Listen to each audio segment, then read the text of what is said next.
Hey, so welcome to a new series of videos, and in this series I'm going to be showing you how to tune up a Japanese plane. I've got quite a few requests for this video series, so I'm going to upload this. Japanese planes generally do not come ready to use, whether you buy them new or used, or even if you have one that you've been using for a while, it will very likely need some sort of tweaking.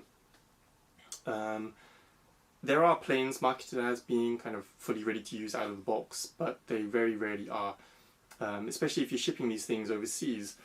The body being wood, it will actually warp and twist, etc., and you will have to kind of tweak that and make it kind of perform at its optimal kind of state. So this is probably going to be useful for quite a lot of people, and especially seeing as there is a lot of kind of information out there on English sites and etc., but I find some of it's wrong and some of it's misleading, and there are some better ways to do some things, etc. So hopefully this video will be a nice one-stop place for you to help you tune up your plane. So this is actually going to be the first part. This first part is a sort of introduction video, so there's nothing happening here. I'm just going to go over some tools you need, etc., and some things to look out for when you buy a new die.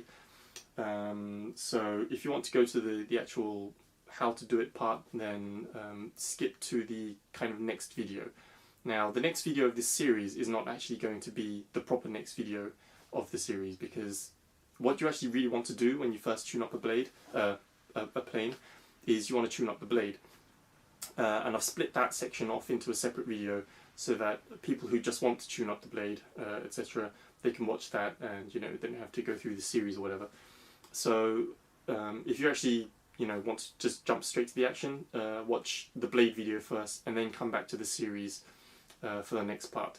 I've put links and stuff in the description, so check them out, and hopefully you should be able to find the right order of things.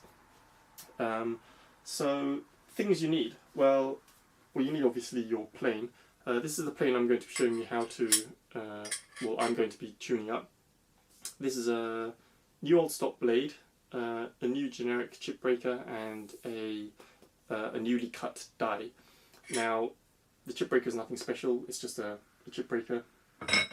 The die, I got this whole plane from Nimura-san, who's the die maker, the famous die maker guy. He cut this die for me for this blade he had in his inventory for something like 40-45 years. It's new old stock, and this is a Miyamoto-san blade. It was a blank blade, as in it didn't have a name cut into it, and I had Nimura-san cut a name in there for me. But basically it's kind of in new condition, basically.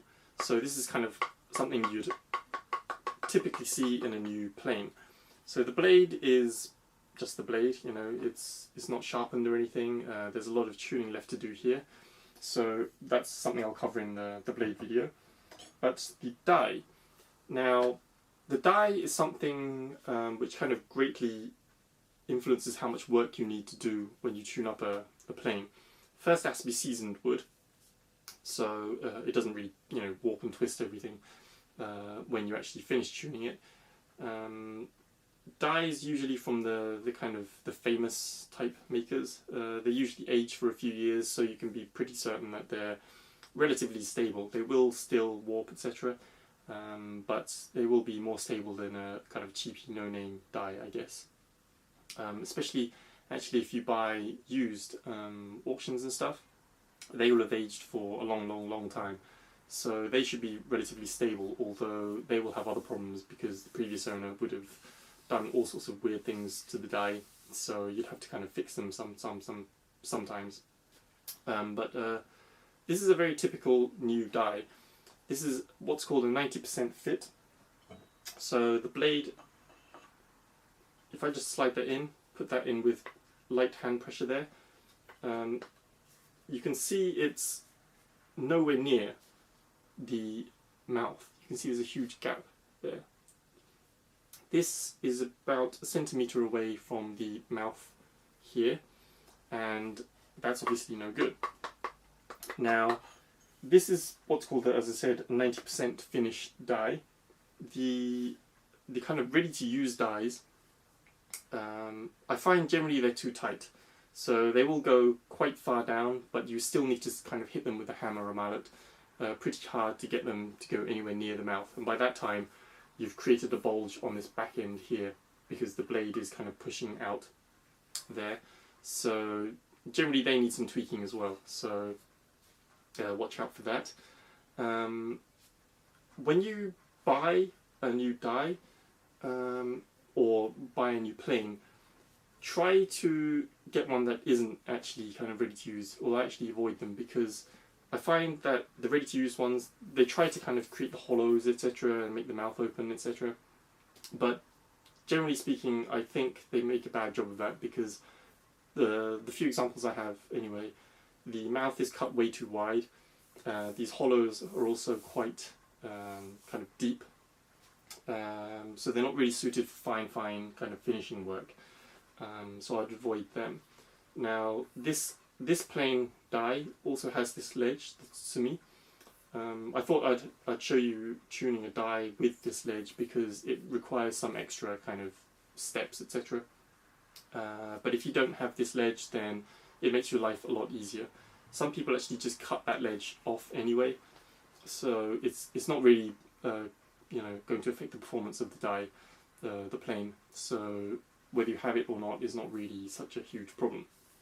So this is the kind of plane I'm going to be showing you how to tune.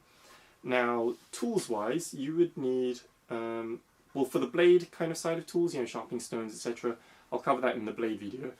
But for the kind of wood part of the video, you'll need a scraper, a push scraper. So something like an old metalwork file with the end tip ground off at a 90-degree angle, so you can kind of push and scrape. You don't want to use a chisel unless you're really confident with a chisel, because you are prone to take off too much material. You really only need to scrape. There should only be a fine amount of material being removed every time, especially if this is your first time doing this. It's a lot safer to do it that way, and you'll also get a better fit because you can finally scrape these kind of high spots and get a nice even bedding area over the blade that way. Make sure that your push scraper is actually thin enough to get under these mortises here, obviously because you need to kind of scrape under there as well. Another tool you'll need is a thin chisel, narrow chisel rather, to kind of get into these mortises, because you need to pair sometimes these side walls, because sometimes this opening here is too narrow for your plain blade. So you may need a thin chisel there. You'll also need a thin chisel to kind of pair under here, the mouth, etc. Just generally for the kind of general work. Something thin enough to get under these mortises again. But other than that, that's all you kind of really need. You'll need some oil to sort of cover the blade with, so that when you push this in, the oil will leave marks on where you need to scrape away. But any oil will do. You can use machine oil. You could probably even get away with cooking oil or something. So that's not such a big problem. And one final thing you need is something to make this sole flat. Glass and sandpaper is probably the easiest choice for a beginner. You need something thick though, because as you are actually kind of pushing this, abrading it or whatever on the sandpaper, you actually will put quite a bit of force on, and thin glass will actually flex. So you need something, either thick glass or mount the glass on something flat and secure it. After you've flattened it, you'll need something to actually scrape these hollows as well.